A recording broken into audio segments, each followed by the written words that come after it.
Momak nije mogao da veruje šta ga je snašlo. Zamislite situaciju da vas niotkuda pozovu iz pošte sa vestima da imate novac koji čeka na vas da podignete, a vi znate da nema ko da vam pošalje isti.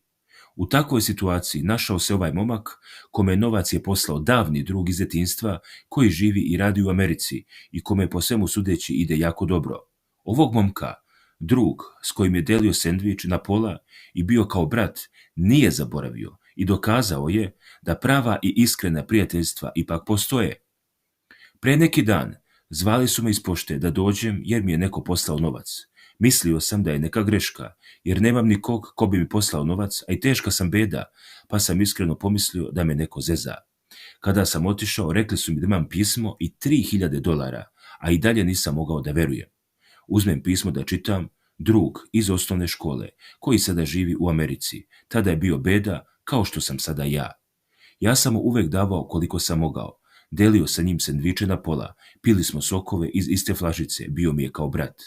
Pre 10 godina otišao je za Ameriku, kako se kaže, trbuhom za kruhom, pa izgleda da je uspeo.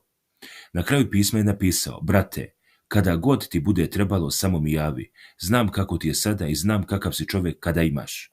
Hvala Bogu, ja sada imam dovoljno i smatraj to kao da ti imaš, tvoj brat.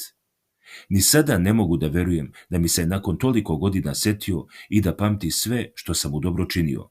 Izgleda da i u ova teška zla vremena isplati se biti čovjek. Ko bi rekao?